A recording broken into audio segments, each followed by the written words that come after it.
there was a turning point for me when I started to realize, okay, nobody else can fix me. I can try all the doctors in the world and all the therapists in the world, but at the end of the day, they can't fix me and they're not helping me. And I felt really dead-ended.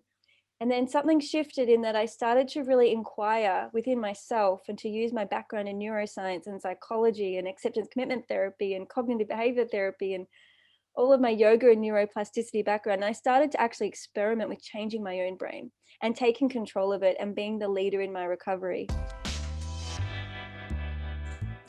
Hey guys, today we are here with Joey Remenyi, who is a colleague of mine, a friend, and a mentor. She is a vestibular audiologist in Melbourne, Australia, and she's here for a special event because in the recent times she's going to be releasing a book that is based off of her program, Rock Steady, which is a comprehensive approach to managing chronic symptoms, particularly vertigo, dizziness, and tinnitus. So we're bringing her on for the Pure Tinnitus video podcast, episode number 6, where Joey's going to explain all of the details about what she learned writing this book and how it may help you with your symptoms. So with that, we welcome you, Joey. How are you doing today? And how has this whole process been with your book? Oh, thank you so much for having me. It's really amazing, and it's kind of interesting to hear you say it's a book based on the program, because I feel like I did it a little bit backwards. I don't think the book's really based on the program. I think the book was something I always had to write. And indeed, my clients asked me to write it probably 10 years ago. But it's such a body of knowledge, and it's such a mammoth effort to put it together in one resource. And as you discover yourself, Ben, in building an online program, it's a lot more forgiving. You know, you can add pieces and take them away and trial things. And so the program almost became my apprenticeship of, okay, how can we get better quality resources to people with chronic symptoms of vertigo or tinnitus? And how can we get real feedback and real life situations that look at, okay, how can these skills and tools be implemented? How can they be useful? And the program really has the flexibility to chop and change and to move and to grow and to adapt. And the book is really a summary of that process and a summary of everything we've learned. And it doesn't have the, I suppose, the clunkiness initially that would be in the prototype. So yeah, it's like a huge amount of learnings all put together in 10 chapters. And once you make the book and you publish it, it's out there. It's pretty rare to make edits to the original book. So that's exciting. You must have put a lot of heart and a lot of energy into this book. So thank you from all of us. Yeah. I was able to get special access to the book to review it myself before it's released. And we'll explain details about how to get the book later. But one interesting thing we're going to do today is that I took out some sections of the book that I thought would be fun for us to talk about that do relate to tinnitus and that our audience may change their perspective about what you offer and the unique gifts that you're bringing to this online tinnitus world. So first, in the chapter Unwanted Sensations, the passage that you wrote described, in order to heal unwanted sensations and return to a sense of normal, you need to retrain your neural networks. This is something you can do with education, support, and a methodical daily practice. Medication cannot change neurons for you. Neither can your family members, doctors, therapists, audiologists, or psychologists. Only you can change your neural maps, and you can learn to do this with a step-by-step process. So can you explain unwanted sensations and the typical experience for someone with tinnitus? Yeah. So if we take it right back to the senses, so we're living in this amazing human body. And I feel like the older I get, the more awe-inspired I become of the human body, because as a young woman and young girl, I completely took it for granted. I just was out there living my life. But of course, we've got this body and we've got our 5 senses. And the 5 senses, so touch, sight, taste, smell, and then the ear organs, the hearing and balance. These are what are allowing us to engage with the outer world. And it's by sensing the outer world that we find our place and we find our belonging, and we navigate what's safe and what's dangerous. So unwanted sensations refer to any kind of sensory input from those 5 senses that doesn't match reality. And in clinic, we'd call that a sensory mismatch or some kind of distorted sensation. And tinnitus fits into this unwanted sensation basket, because we might be sitting outside with birds singing and trees rustling, but all we can hear is our body noise. So rather than hearing the birds singing and the trees rustling, which is like a normal real life appropriate sensory input, we can hear this roaring or buzzing or pulsing or tinging. And you know, we could give a long list of examples, Ben, but you get the idea. So it's this unwanted sound that doesn't match the environment. And it's very common for that to occur in bed early in the morning or late at night when we're trying to do quiet meditation or quiet activities where there's no really robust noise that can drown it out or override it. So having unwanted sensations in our life can be highly debilitating. It can drive people literally mad. It can erode confidence and self-esteem. It can ruin relationships. It's this real invisible kind of situation. And I suppose part of my mission in writing this book is to help bring hope and accurate information back to people who are experiencing unwanted, invisible, disruptive sensations, because it can feel doom and gloom. It can feel like there's no cure. I have to live with it forever. My life is over. You know, I'll never live a full life again because I'm dealing with this kind of broken body. That's how it can feel. And that's completely not the truth. And so a lot of my book was about saying, yes, okay, so we can have unwanted sensations and they are neural pathways firing from our sensory system to our brain. And for some reason, we don't always know why, but sometimes we can kind of pinpoint it back to an initial trigger.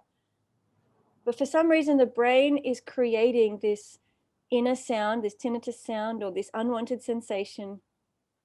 It's not helping me. It doesn't make any sense. It's not relevant. It's freaking me out. It's making me feel abnormal. This entire construct, belief system, and sensory perception, we can actually change and rewire. I mean, that's what my book is about. It's about saying whatever sensations I have that don't make sense to me, are not meaningful to me, and are not enabling me to live the fullest life that I want to live, I can actually go in and change those because it's my brain. And the way I use my senses and interpret my senses is actually something I am in control of. My book explains why that's sometimes not obvious, but how we can methodically go about resetting the software update in our system. And this is personal for you because your journey started with your own life experiences that holds so much weight for someone who is looking for hope through someone else who's already gone through what they're trying to achieve. How instrumental was that in writing your book?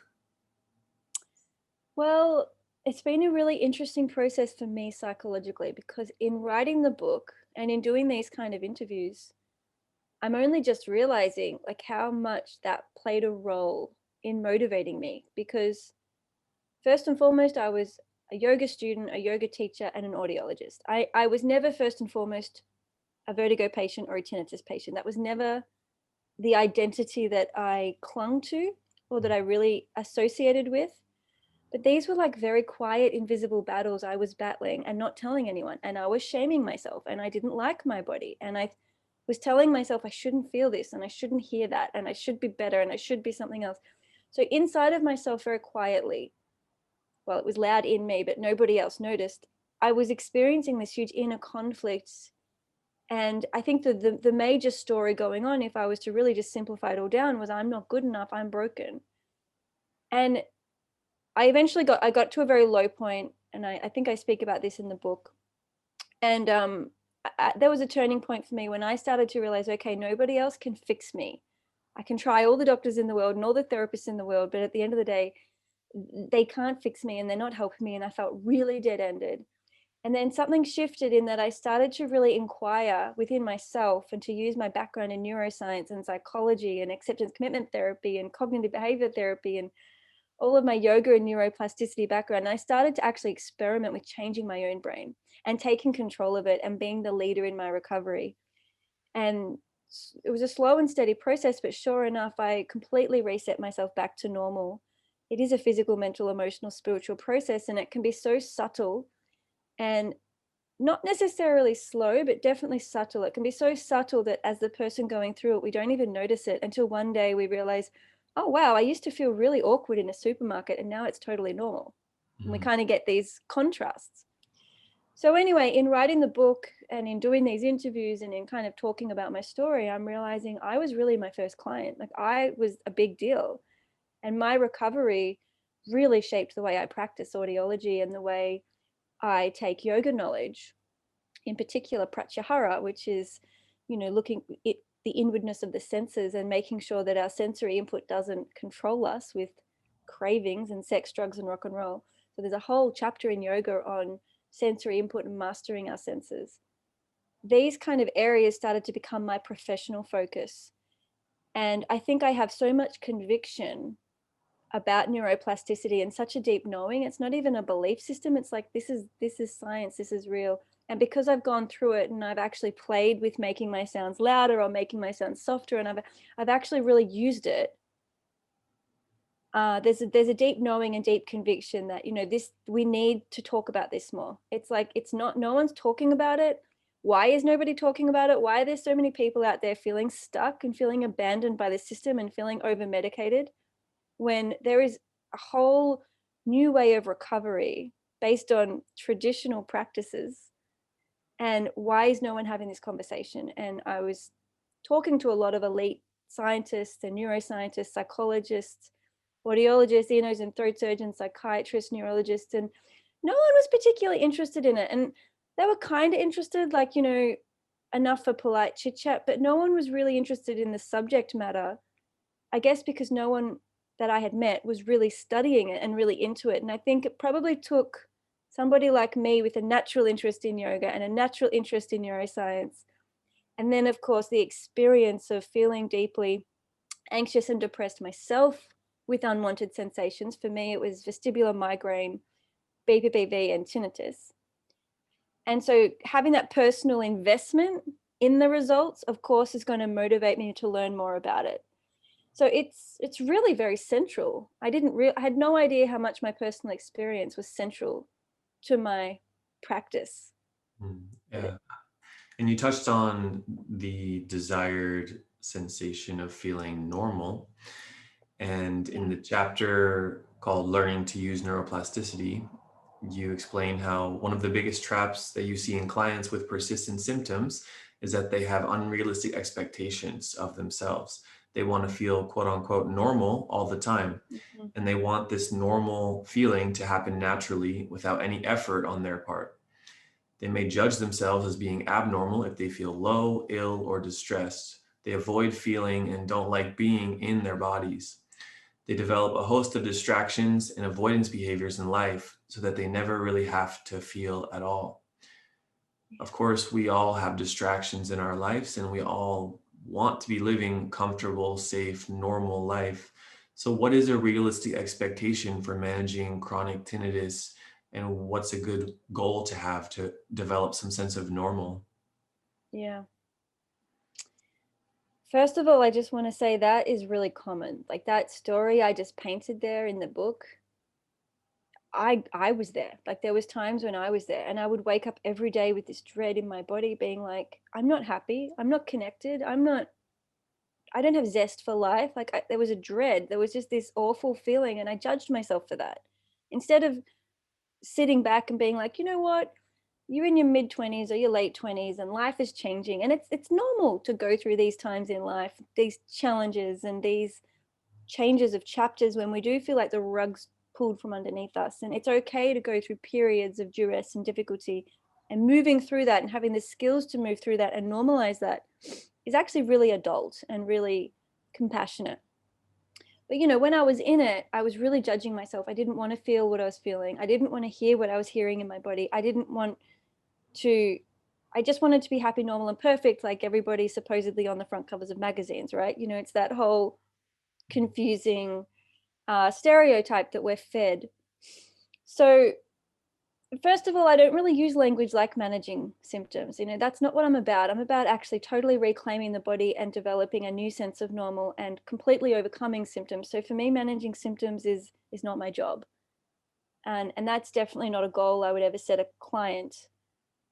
And the book, I think, really drives home the message. If our focus is on symptoms, whether it be managing symptoms or getting rid of symptoms, you just get more of them. Because by focusing on symptoms, we teach the brain to make them louder and to allocate more neural activity and more neural maps and more neural firing and more synapses dedicated to symptoms. So desired sensations and desiring a new sense of normal could look more like this, rather than I'm managing my tinnitus or I'm getting rid of my tinnitus using neuroplasticity. Like, that doesn't work. It would look something like this. I want to feel connected to my body. Therefore, finding ways to truly, authentically, genuinely feel connected in my body, that's going to become my daily practice. I'm going to find things that help me fire the neural patterns of connectedness. I want to feel peace. I want to feel inner peace. I want to feel contentment. These are my normal. I want to feel relaxed. I want to feel ease. So we might just start with one desired sensation. We might start with 4 or 5 desired sensations. It doesn't matter. But we actually begin to methodically explore, well, how do I feel at ease in my body? What can I do? What can I say? What beliefs would help me feel more at ease in my body? And this is where it becomes more of a physical, mental, emotional, spiritual process of integrated neuroplasticity and really self-discovery. It's not an exercise regime. It's not going to the gym. It's not repeating random prescriptions 3 times a day. It really is an exploration. And every day we need different things. And I think the great unrealistic expectation dilemma is in feeling like, oh, well, I just used to be happy all the time as a younger kid. So why aren't I just happy all the time now? And now that I'm a mother of an 8-month-old baby, it's like, he's happy putting anything in his mouth. Doesn't matter where he is, what he's doing. If he can just find something to put it in his mouth, he will happily munch away all day long. And the reality is the things that used to please us when we were younger people may not please us anymore. You know, that's not going to make me happy just putting stuff in my mouth all day. So as we grow and as we evolve, we have to actually move with this natural sense of awe and curiosity and discovering of the world. So when I was a younger girl, maybe it was baseball and it was sport and it was certain music or fashion, whatever. And I've outgrown that. So we're constantly having to get to know ourselves. And this is where it takes effort. It actually takes self-discovery. It takes a willingness to let go, and almost parts of us die away and new parts of us are reborn. And it's this refreshing. We're constantly refreshing our internal settings. And that's how we stay in alignment with our values. That's how we stay connected to our desired sensations. And that's how we begin to actually figure out, what is a meaningful life? What is a connected life? What am I doing on this planet? And I think it's a bit of a lofty, long-winded answer, I'm sorry, but it's like we get caught up in just being this person we think we should be, even when we outgrow that person and it doesn't make us happy anymore. And then we kind of shame ourselves because we're not staying stuck in this one space we think we should remain in. So I think it really begs of us to grow. Neuroplasticity really begs of us to use loving compassion, loving kindness, and to grow and to be the best version of ourselves we can in any given moment. Absolutely. I think your story here is touching on an important aspect where there's a symptom or of ringing in the ear that starts someone on this long journey, and the results they get at the end, or the gifts or the lessons they learn, they would have never expected at the beginning. Yeah. I want to shift a little bit to talk about habituation, neuroplasticity, and silence, because these are common terms that we throw around as therapists and people are seeing on the internet as well. So in your chapter called Understanding Tinnitus, you explain how much of our tinnitus noise is neural, coming from the nerves, which means it's carried by messages being sent along neuron pathways and interpreted as meaningful and important. So the brain makes it louder for us. The brain will filter the noise out once we stop focusing on it. This is the neuroplasticity healing component. The noise is always there, but we train the brain not to worry about it or exacerbate it. So again, for someone who has seen the term neuroplasticity and they have curiosity, and then they've learned the term habituation, also curiosity, and then maybe they've heard some people describe silence being the goal. So how do you make sense of all this? Yeah, that's a great question. Well, first of all, I think it's a really unique and personal journey. And um, silence is a construct that we invent for ourselves. Silence doesn't actually exist. It doesn't matter where you are in the world, down at the beach, at a rainforest, in a soundproof booth, in your bedroom, in your lounge room, there's always white noise. There's always sound vibration moving around us. And as human beings, just a little bit like when you turn the car on and your car makes an idle sound, and when it's changing gears and things, there's sounds mechanically made. The human body is also making sounds. So as long as we're alive, there's going to be sounds generated. So silence doesn't exist. Silence is something we create for ourselves. It's an idea. And the beauty of that is we create it, right? So if we lose it, we can also create it. So silence is something we can play with and toy with. And I think often we'll get access to silence. So silence is the result of neural firing patterns firing and being interpreted meaningfully in the brain as silence, okay? Just as our conversation right now is arriving through the podcast or through YouTube or through Facebook, and those sound waves are arriving at people's ears as a meaningful conversation between Joey and Ben. So the meaning making happens in the brain. And so we teach the brain how to create silence. I think habituation is really just scientific jargon, which is talking about when my favorite example is I went to visit friends for dinner one night, and it was in the city, and I live in a quieter coastal village town where there's not so much traffic, but they lived really close to a train station, and it blew me over. It was like, how the hell can you live so close to this enormous train sounds like all the time, these trains coming through? And it was really full on, and so I didn't say anything or make a big deal of it, but I was just thinking, like, how could they sleep? How can they concentrate? And then sure enough, we're enjoying the meal, we're chatting, we're fully engaged. And I noticed towards the end of the night, I no longer noticed the trains. The trains were still coming, but I'd habituated to it, which meant my brain had made the executive decision that I was enjoying the conversation, I was enjoying the meal, I was enjoying my friends and the connection.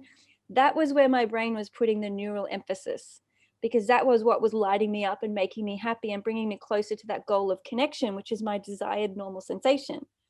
And the trains passing was unhelpful, irrelevant, unmeaningful. There was no need for my brain to waste precious life energy on amplifying that signal. So even though the signal was still there, I'd habituated to it automatically because I was so focused on connecting to my friends. So I hope that kind of helps kind of paint the picture in really normal, ordinary life circumstances. All of them involve neuroplasticity. Habituation is a word that I think people can use if they want to use. They don't need to use it. It's kind of jargon. And silence is something we create when we want to create it. And I think it takes deep self-exploration. It's a journey, if I can use that term. It's non-linear. It's not a linear process. And I think it's something to get excited about, because if silence is something you're missing in your life and something you really want to recreate, well, this is an exciting moment for you to say, okay, I'm going to invent it. I'm going to make it up. I'm going to use my creative license because it's my inner world and I'm in charge of my inner world. And the way my brain interprets sensory input is my choice. And so I think just really giving the power back and shifting the way we view our bodies and the way we view our miraculous brain really gives us permission to play with our senses, which is so yogic. This is the fun stuff in yoga. We're playing with how we're receiving input and what we're doing with that input. It's this great exploration. Thank you so much. Yeah, for anyone who's listening, we're talking about Joey Remeny's new book, Rock Steady. And in just a few minutes, we're going to describe how you can get access to it. But before then, I have one last passage, because just this past weekend, I was hanging out with some friends. We were going on a river trip, and I read some of your book, and I took the passages that I felt would be fun to talk about here with our audience. So from the chapter, Riding the Roller Coaster and Finding the Gift, you describe reaching a point of healing or recovery doesn't mean that you get an easy, asymptomatic, or flawless ride for the rest of your life. It means life keeps changing around you, and you keep up with it as you also continue changing within yourself. No matter what you feel on any given day, you feel whole, complete, and supported. You know that you can handle any passing sensation and that in each moment you are okay. Once your healing kicks in, you are okay with who you are and what life brings you. You no longer wake up with dread about symptoms or lose sleep over it. You are at peace with your body sounds and sensations as they intermittently present themselves in your life. So, what can someone expect with this roller coaster long term and with their tinnitus, Joey? Well, I guess what I'm seeing is people just go back to living a full and joyful life. And many of my clients, and myself included, we don't hear it anymore. It's filtered out because the brain's decided that tinnitus noise is, it's not meaningful, it's not enriching, it's not emphasized. And so where my brain used to put neural energy in the tinnitus sounds and making them alive and making them reach my frontal awareness so that I can always hear it, that energy is being diverted elsewhere into other areas of my life where I've decided I want to place more emphasis. So it's like I'm hijacking that neural input. And same with my clients, and myself as well. Often, so we don't hear the tinnitus anymore. It's no longer taking us over. It's not a part of our daily life. But there can be moments when it's like, oh, my partner's just being diagnosed with a difficult condition, or I've just been made redundant in my job, or whatever. Like there's these things happen in life, and then the noises can come back because we've got a new flush of stress hormones and perhaps sleeplessness and worries and anxieties. And as that happens, we just realize, okay, this is normal. This is my body processing something difficult. I don't have to go down back that road of feeling abnormal with tinnitus. I can welcome in the passing changes to my sensory world, which can include sounds, it can include all sorts of sensations. And I can listen to them, I can use them, I can find the gift, I can support myself, and I can re-normalize and come back to my desired normal much more quickly. So the analogy is kind of like flying from London to New York. The aeroplane's not going like off on these random adventures past the Bahamas or doing a little side trip to Sydney. It's micro navigating from London to New York, and it's slightly off track, and then it's slightly on track again, and then it's slightly off path, and then it's back on path. And I think it's the same with humans. And when we feel these unwanted sensations, whatever they are, whether they're sounds or prickly feelings in our skin, or funny smells, or funny dizziness and vertigo sensations, it's in some way, shape, and form, it's the body losing balance. So it's some physical, mental, emotional, or spiritual level. The body's going, something's not right. We're a little off path. When we can listen to that and get the early warning signs, it's very mild, and we come back on track quickly, and we feel normal more often. So I think the idea would be to expect to feel normal and to normalize the roller coaster rather than to expect the flat line. Yeah, and what you're saying is key as well. When I notice that I'm getting off track or off of my center, that's a good thing because that's the first part of what's going to actually bring it back. First, I have to know it's happening, and then I learn how to bring it back. So that's Yeah. actually empowering, right? And also learning to do that from a place of deep love and deep compassion and deep awe. Things really shifted for me when I started to really view the human body, myself included, with awe, like AWE. And it really shifted me from that deep place of self-judgment, self-rejection, self-critic, which are normal steps along the path. And I'm sure many of my readers will totally resonate with the inner critic and the self-rejection and lack of self-acceptance and lack of self-love. But these are all things we can learn and build, and it's so enriching, and it completely changes the chemical cocktails that are released in our brain when we access compassion in new ways, embodied ways. We change the chemicals that are released in our body, and it feels amazing. And that feeling is the reward. And that's where a lot of my neuroplasticity clients, the reward is feeling it, because it's a feeling process. And as we practice feeling what we want to feel, we feel what we want to feel more often, and that's the reward. So we keep doing it. It's a self-rewarding process. And as you were touching upon before, many of my clients will say they come out of this debacle feeling much more connected to themselves, a lot more self-love, self-acceptance, self-compassion, and ultimately able to contribute to the world in new and wonderful ways because they've got more confidence. And so it's almost like they're not the person who they were before the tinnitus or before the vertigo, but they've turned into this kind of better version of themselves where they've really supersized themselves with love and compassion and kindness and humanity. So it's a really beautiful process. I completely agree that that is the silver lining, is that the condition of tinnitus can impact and improve your life in a holistic way, far more than just that auditory symptom. I want to share that it was about 2 years ago when I started to fully research what kind of online tinnitus resources were out there. And I came across your YouTube channel and started following you. And I reached out and we communicated a little bit. And now, about 2 years later, after starting Pure Tinnitus, I'm bringing you here on to showcase your book on this Pure Tinnitus podcast. So for me, in a way, this is very full circle, and I'm honored to be your colleague and to see you release this book, which I know will help many people. So that leads me to the question for anyone who's still listening, who's still watching, and I will include any links you provide me in the description of the videos or the audio. How can someone find your book and how can someone follow your work? Great. I think visit my website, seekingbalance.com.au. The book's just about to be released, so end of October it will open for pre-orders. And the official book launch is mid-November. If you get to listen to this before then, join my book launch party. It's going to be on Zoom and you're all welcome. But the book will be available through any online major book retailer, whether that's Amazon or Fishpond or Booktopia. I think we've got like a huge list of places people can purchase the books online. And yeah, there'll be an ebook version or a paperback.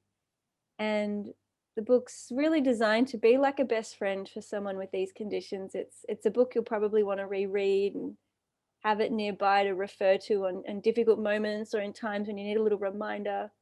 And there's a bunch of really beautiful home exercises to try so you can develop your own neuroplasticity practice, and summary dot points as well, so you can get a little recap of what you may have learned in one chapter. And yeah, we tried to make the book very easy to use and easy to follow, because we wanted to be sensitive to people who actually had active sensory distortions, and reading a book can just feel overwhelming. So we tried to make it like a bit of a best friend.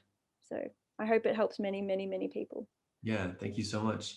And this is a great way to have your guidance in someone's bookshelf in their home at an affordable price, because you're a new mother, you own your own online therapy and neuroplasticity business. You're obviously a very busy woman. So to get one-on-one time with you, I imagine is very hard. So having this book is a great resource. So thank you for providing it. And just to confirm, seekingbalance.com.au, correct? Yeah, from my website, you'll be able to learn all about what I do, what I offer. And if you listen to this in the pre-order period, I'm giving away heaps of really exciting free giveaways for people who do pre-order the book.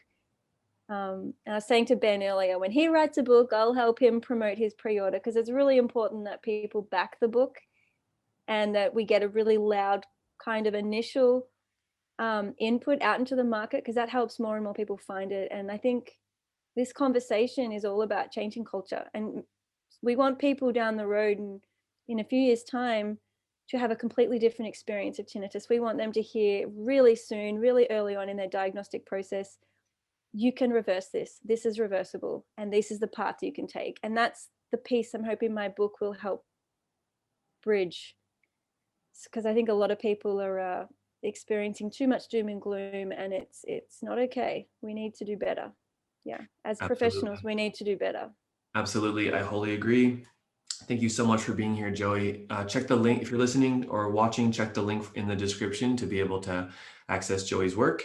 And if you've made it all the way through here for this episode, which is episode number 6 of the Pure Tinnitus video podcast series, I recommend you also check out episode number 4, where I interview a gentleman whose name is Richard, who went through a whole 2-year journey about developing tinnitus due to stress, and how he used a lot of these concepts we've been talking about to help his stress.